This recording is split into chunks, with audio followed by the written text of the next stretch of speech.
Woo! The new Black Ops 6 Season 4 update is releasing in less than 24 hours, and in this video, we're going to be going over all of the relevant content coming to multiplayer. So if you guys are excited, feel free, drop a like on the video, subscribe to the channel, turn those post notifications, and let's get into it. Now, we're taking a look at the maps first because that is what's going to be listed at the top. Now, we're getting shut down. This is going to be a launch map, meaning we do not have to wait for a mid-season update to have access to this. This is going to be a 6v6 small size map, and it's taking place during the day. That is a massive W. Before breaking out Stitch, Adler and team first need to cut off the power to the black site prison, bringing them to a hydroelectric plant built on the rugged volcanic terrain of Iceland.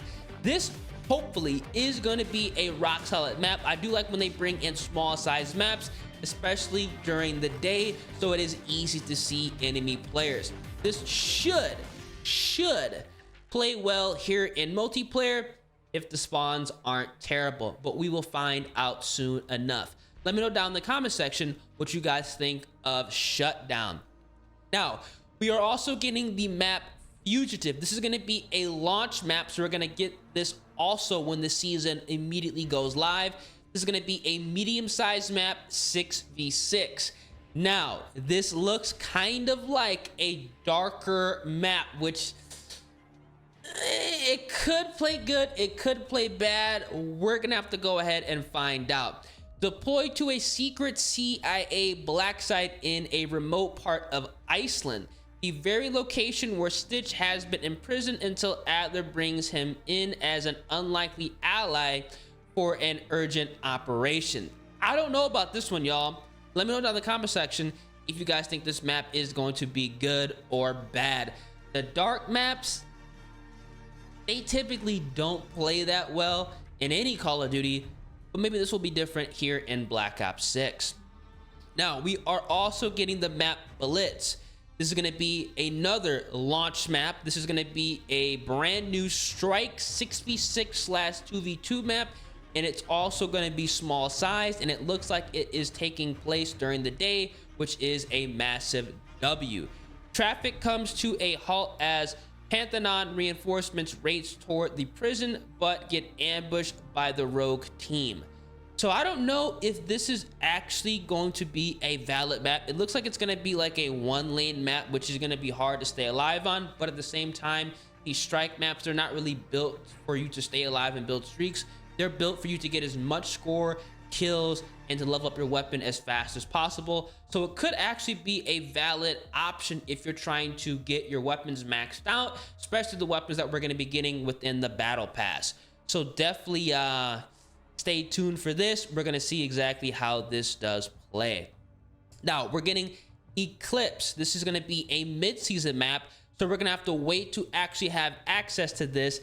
It looks like it's not necessarily a dark map. It's going to be in some type of looks like a studio or something like that. Brand new strike 6v6/2v2 map, small base.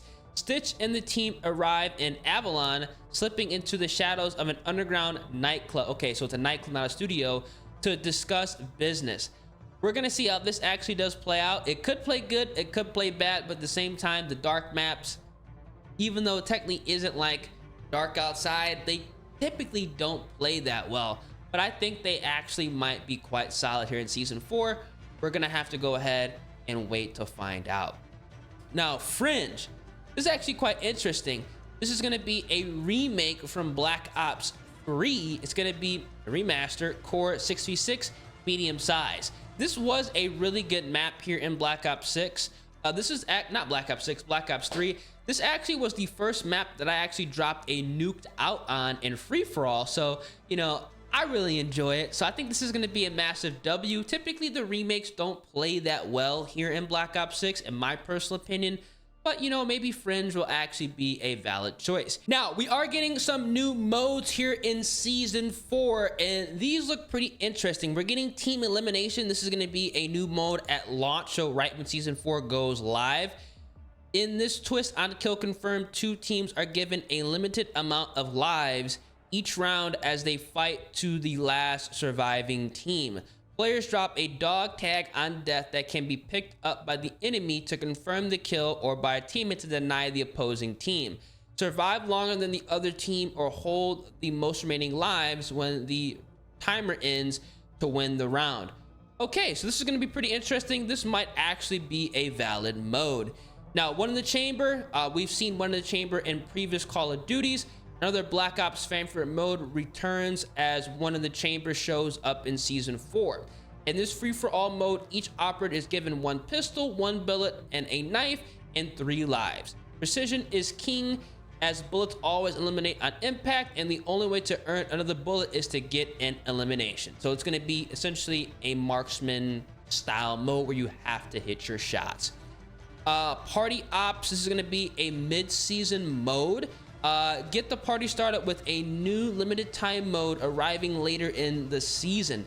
Compete in a randomized set of party themed mini games. The player with the highest score at the end of the match wins it all. So kind of like a free-for-all type vibe. Now, we are getting a new score streak within Season 4. This is going to be coming in season, so it's not going to be when the season goes live. Unfortunately, we're getting the Grim Reaper, which is going to be a launcher. So it's going to be literally a rocket launcher. It's going to be obviously lethal. It's going to take 725 score to get. It does have mastery badges. Powerful semi-automatic launcher that can fire up to 4 rockets in 1 load. This is going to be pretty interesting. This could be valid, but in all reality, I think the best kind of like launcher style streak we have is going to be the War Machine, because that is ridiculous. We have 30 rounds of the War Machine at the 3-round burst. So unless this has like 30 rounds as well, which I think would be kind of OD, I think the War Machine is still going to be a better option. And finally, let's talk about the new DLC weapons coming within Season 4, because in my personal opinion, that's going to be the most important part of any season in a Call of Duty title. So we're getting the LC-10 at launch. We do not need to wait to actually have access to this. This is going to be a submachine gun. It's going to be in Battle Pass page 3, page 14 of the Battle Pass blueprints. So this is going to be 38 levels to go ahead and max it out. It's going to have 4 mags. The default mag size is 34. And we're going to have all of the normal attachments that we usually have on all submachine guns. Full auto submachine gun, excellent accuracy and range with a moderate fire rate. Average mobility and very slow handling for its class. So it's going to be legitimately like an SMG AR hybrid. The LC-10 we saw in Black Ops Cold War, and that actually was also a DLC weapon. And in my personal opinion, it was one of the better DLC weapons in Black Ops Cold War. So I think it's going to be a massive W here in Black Ops 6. Let me know in the comment section what you guys think. Now we're going to be getting the FFAR. This is going to be an assault rifle. We're getting this at launch as well, so we don't have to wait to actually get access to this. This is going to be in Battle Pass page 6, page 11, HVT tier Battle Pass blueprint. So this is going to take 42 levels to level up. It's going to have 3 mags. The default mag size is going to be 30. Obviously, it has mastery badges, and all of the attachments that normally come with assault rifles are going to be available. Full auto assault rifle, very high fire rate and excellent CQB power, but slower handling and mobility. Essentially exactly what it was in Black Ops Cold War as well. So this literally is seeming like we're getting all the weapons that we've already seen in Cold War, which is kind of questionable. I kind of feel like they should have, in all reality, I say it's lazy, but it's kind of better that they bring in guns that, you know, people are going to be excited for. But it's kind of strange that the LC-10 and the FFAR are both DLC weapons we saw in Cold War, and now we're seeing them again in Black Ops 6. Now, we are getting another weapon. This is going to be in season. It's going to be the SX Model 07. This is going to be a marksman rifle, and it's going to be an event reward. We actually saw this in Black Ops 4 in Blackout. This was actually a Blackout weapon exclusively. It never came to multiplayer. It's the first time we're seeing it in multiplayer. I believe it was supposed to come in Cold War, but it just never did. 38 levels to max it out. 3 magazine, you know, in reserves. Mag size is 8, and obviously the attachments that are available for lever action weapons and in the marksman category. Inflict heavy critical damage, obviously point blank with this lever action tactical rifle, an ideal tool for the new sheriff in town. This classic armament offers smooth handling with shots that quickly recenter after kicking up. Choose from a variety of levers to further customize the weapon's action, improving ADS, speed, sprint to fire, as well as movement abilities. I think this actually might be valid, really valid, so we'll definitely see exactly how this is. Again, this is going to be an in-season weapon. Now we're going to be getting the Olympia.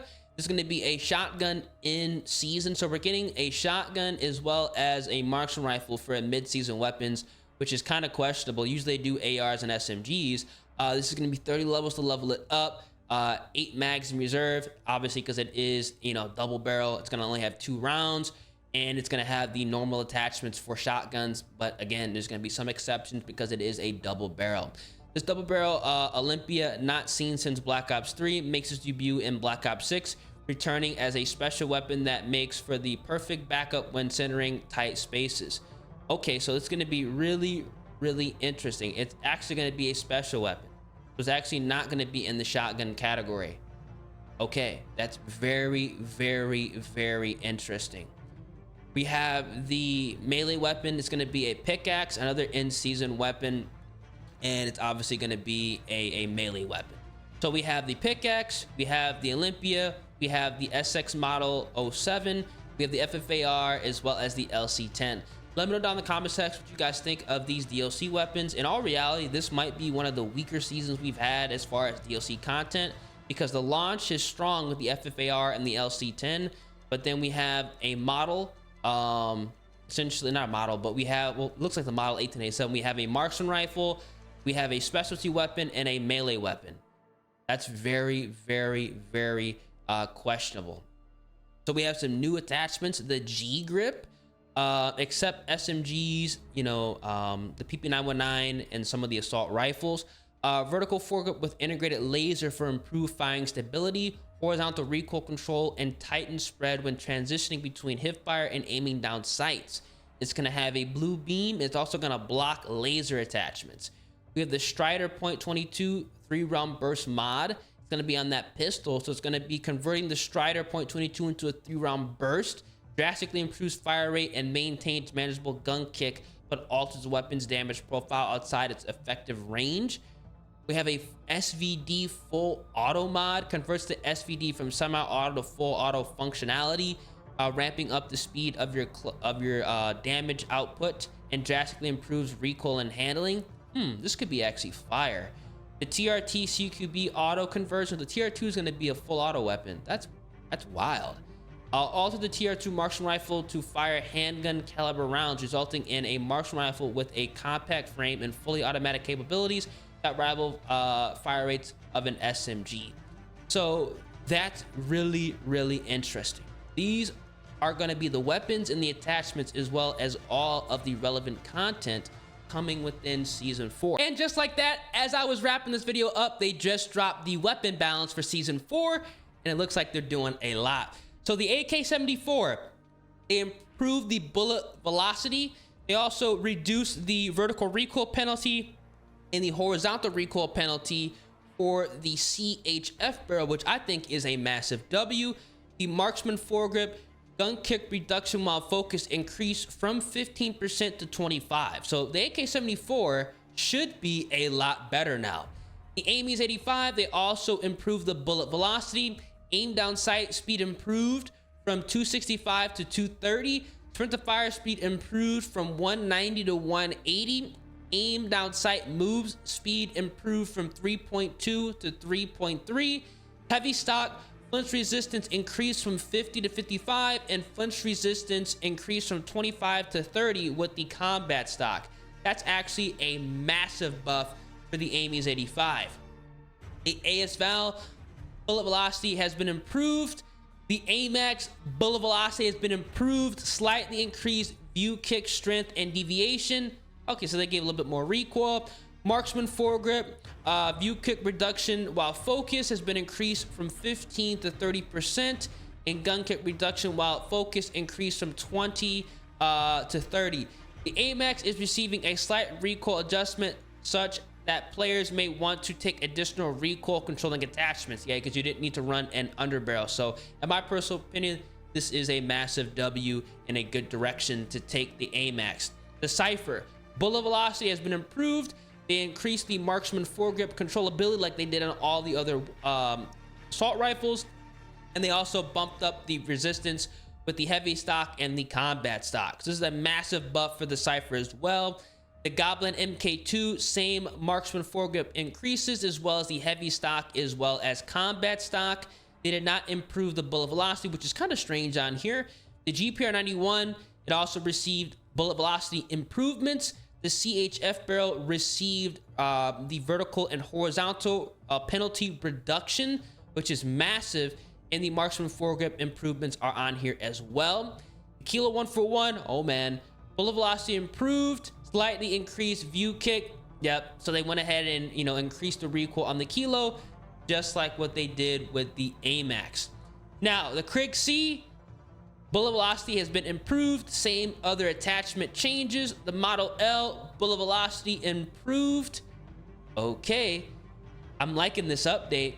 The Model XM4, typo, bullet velocity improved, and they went ahead and did the same adjustments with the CHF, the marksman, and the heavy and the combat stock. So the assault rifles, in my personal opinion, massive W. Let's take a look at the submachine guns.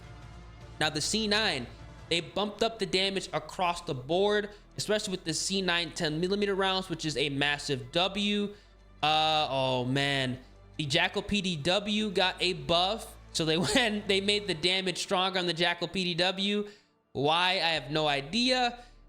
They improved the damage range on the Compact 92. They improved the range on the KSV. They improved the range on the Ladra. The heavy stock got reduced, got the improvement in flinch, as well as combat stock on the PP919. I wish they improved the range. They improved the range on the PPSH 41, on the SOG, on the Tanto. Damn, the SMGs got massive buffs. Let's go, baby. And the shotguns, they also improved the ranges as well. So they reduced the damage on the Fing 82, but they bumped up the range. Okay. The GPMG reduced the damage but bumped up the range. The PU reduced the damage and bumped up the range. XMG, same thing. The AEK burst file cooldown reduced from 0.32 to 0.29. Same marksman grips adjustments as the assault rifles. DM10, same adjustments as well. Oh man, SWAT. Burst fire cooldown, they reduced it. Adjust the recoil pattern within the burst, and they also did the same marksman foregrip adjustments. The TR2, they adjusted the drop time. The drop time it takes for a weapon to go off screen while switching. Okay, kind of a weird adjustment. And they have the wrong gun, but it's all good. In the Tarkov, they mixed it all up with the same attachment changes as well. In the AMR mod, they also buffed up the range. So in my personal opinion, the weapon balance this update is a massive W. Let me know down in the comment section what you guys think. I'm gonna make a separate video going over the battle pass, so stay tuned. If you guys are excited for season 4, feel free, drop a like on the vid, subscribe to the channel, turn those post notifications, and I'm gonna catch you guys in the next one, y'all. Deuces.